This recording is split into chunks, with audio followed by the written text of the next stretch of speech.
Alright, you guys, this is it. This is the one. This is the prequel that I legitimately still watch every once in a while now. I really do think this is a good movie. It's my third favorite Star Wars movie. It goes Empire, Hope, Revenge, Return, all the other ones. But I really, really do enjoy this one, so I'm excited to finally get around to talking about this one.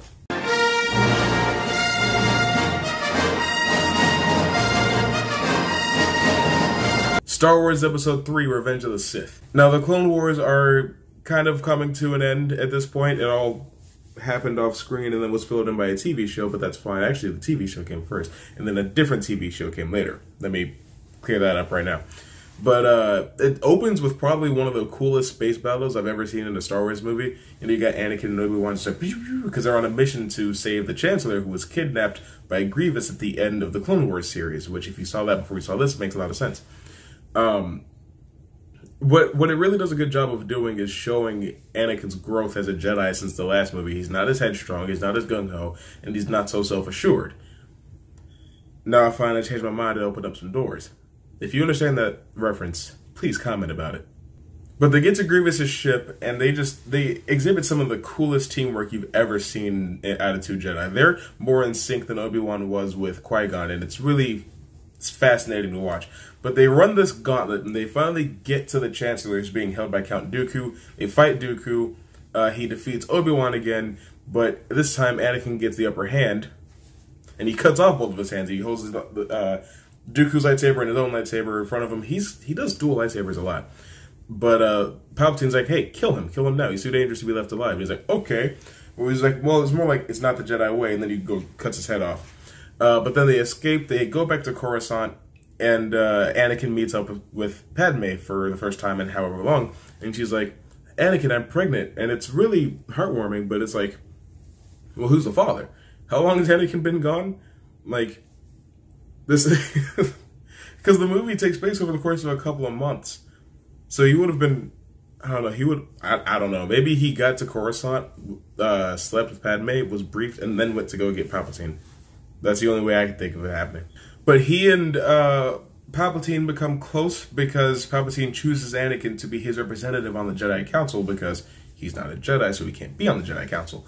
But the thing is, they don't want to grant him the rank of Master because they still don't trust him. They still think he's too emotional, which starts to already plant the seeds of him not trusting the Jedi.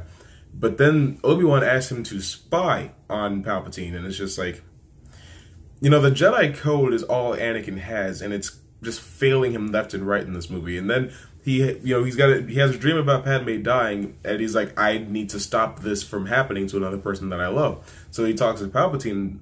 Well, he doesn't talk to Palpatine about it. Palpatine senses that that's what's on his mind. He tells him the story about when he was a Sith apprentice, and in there he mentions that with the power that Darth Plagueis learned, you could stop the people that you cared about from dying. So it's like, that's kind of tasty. I would like some of that power.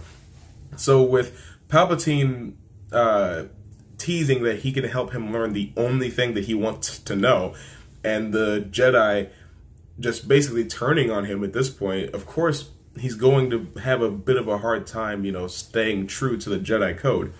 So then later on, when it turns out that Palpatine is the Sith Lord that they think has infiltrated them, and Mace Windu and a couple other Jedi, including what's his name? Kit Fisto and a couple of other people go after Palpatine. He kills them all, except for Mace Windu. He's like, blah, blah, blah, blah, blah, blah, blah. And Anakin's like, hey, you can't kill him. We have to put him on trial. Mace Windu says he's too dangerous to be left alive. And in that moment, since this whole movie is about tearing down the veil between the light side and the dark side, in that moment that a Jedi speaks to him the same way that a Sith spoke to him earlier in the movie, Anakin's like, well, what's the difference? What's the difference between the light side and the dark side if you both have the same rationale?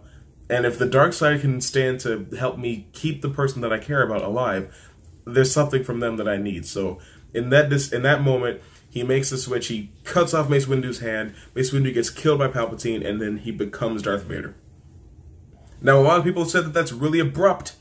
I disagree wholeheartedly. I think that the seeds are planted in Attack of the Clones, watered at the beginning of this movie, and then they sprouted at that moment. I think it was actually very well paced. I don't think it was sudden or abrupt at all. But Obi-Wan goes after General Grievous because that's the mission he's on, and, you know, he fights him, blah, blah, blah. But it happens at the same time that Palpatine on Coruscant initiates Order 66, which is kill all the Jedi. So he has to lie in wait. He and Yoda are able to escape this mass genocide, but you get this beautiful, heartbreaking, very emotional scene where Jedi are just hunted down and killed, and it includes Anakin killing children, which everybody's like, oh, well, he killed kids. Palpatine told him to go to the Jedi Temple and show no mercy, right? And it's not the first time he's killed kids. Not just the men, but the women and the children too. So it's not like it's a new thing for him. This movie's fine. I don't see why people keep looking for things to have problems with. But it gets down to Obi-Wan speaks to Padme, finds out she's pregnant, realizes Anakin is the father, and then he learns why all of this is happening. Anakin's doing this for Padme, for his future child, but still, I have to stop him. I have to go face my brother, you know, so... And he knows he has to kill him because there's no other way to stop him. He probably should have killed him. But he goes to Mustafar, where Anakin is, because he was sent to kill the Trade Federation, because there can't be any, you know, connections of that sort. And they meet. Anakin talks to Padme about overthrowing the Chancellor, which he brings up again in Empire Strikes Back, if you remember. But he sees that Obi-Wan's there, and he's like, oh, you turned her against me, you betrayed me, so he's like, I will kill you if I have to. And Obi-Wan's like, all right, man, let's throw it out and let's do this. And thus begins the most entertaining Star Wars lightsaber duel in all time, of the entire history of Star Wars. I love this duel. I don't even care that it goes on too long. It goes on so long that the Anakin versus Obi-Wan duel starts, and then Yoda goes to Palpatine and starts fighting him. Their fight finishes, and then like 15 minutes later, the Obi-Wan versus Anakin duel ends. But, I mean, that's the duel that the entire trilogy had been building to. That's the duel that turned Anakin into the Darth Vader that we see. It had to be impactful. It had to be satisfying. It's a lot like the final battle from Avengers Endgame. That was the battle that defines the entire Infinity Saga of the MCU, so it had to be huge. This is the battle that defines the entire prequel trilogy, so it has to be huge. So I don't really have any problems with it. And then at the end, Anakin gets a little too cocksure of himself and gets his arm and legs cut off in one fell swoop, which is actually kind of cool. Gets burnt alive, becomes Darth Vader at the exact moment that Padme dies of losing her will to live. Now, I hate that explanation of why Padme dies, so I've rationalized it as Anakin was accidentally using the Force to steal life from Padme out of desperation to stay alive because, you know, the Sith have the power to do such a thing. So I feel like that's kind of like the reverse of the power that he was trying to learn from Palpatine, which would give the whole situation some poetic irony. All in all, though, I really did love this movie. I like that, as I said, like I like that it kind of blurs the line between good and evil, light and dark in the Force, because the dark side Force users have a full understanding of the Force. The only Jedi that has a full understanding of the Force is Mace Windu, but for some reason they don't like to listen to his judgment. The thing that kind of did the Jedi in is they got so sure of themselves, they got so complacent in being the, you know, the reigning government of the galaxy, which I don't know why the Jedi were the government. That's a weird thing that the prequels made up. But they got so sure of themselves that they couldn't see that they'd been infiltrated by the dark side because A, they had no understanding of it and couldn't detect it, and B, they just didn't see it as being possible until it was way too late. You know, their connection with the Force was being dulled by Palpatine's presence. He was actively making them stupid. He was messing with their judgment.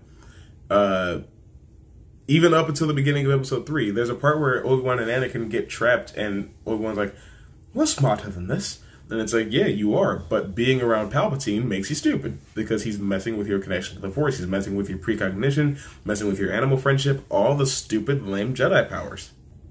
I also love some of the symbolism. The last conversation between Anakin and Obi-Wan before they have their battle, Anakin is standing in the shade and Obi-Wan is out in the light. So it's like one final contrast between light and dark to, you know, symbolize what Anakin's dealing with, because he's holding all this stuff to himself. He's having this internal struggle, and it's a really powerful shot, I feel like. Another thing that I liked is that it showed that the Jedi were stupid. The Jedi were wrong. Like, Obi-Wan and Yoda are basically like, yeah, we screwed up and now there's a Darth Vader, and this shows why exactly they kind of hold that responsibility. And it ties, it's honestly the only movie in the trilogy that matters all that much because it ties into episode 4 so beautifully. I mean, there's some things that didn't have to be the way that they were. Like, they were, like, the Darth Vader suit design, they just tried it once and it was perfect for the rest of all time. The Death Star was starting to be built at the beginning of episode 3, which means it took 17 years to finish it, which is kind of silly. But then it took another, like, 5 years after that to build the next one. Well, get it mostly built. It was like 65% finished and it was able to fire way better than the original one was, and it was bigger. I don't know. I just feel like stuff like that is what happens when you know, get a little self-indulgent, which this movie does suffer from George Lucas getting self-indulgent, but overall, I don't think it brings the entire movie down. I still think this movie is fantastic. And you know what? I'm going to go ahead and I'm going to do you the honor of saying that Star Wars Episode 3, Revenge of the Sith, is absolutely worth buying on Blu-ray. In fact, I have it on DVD. Star Wars Episode 3, Revenge of the Sith, though. Have you seen it? I hope so. It's been 14 years. And if you have seen it, what did you think about it? Whatever it is, whatever you think, comment below and educate me. I love to read the comments, even the ones that are very, very, very mean towards me. Sometimes you guys get so mean in the comments. But don't forget to check out my Patreon if you want to support the channel in the best way possible. And apart from that, yeah, I'll see you soon.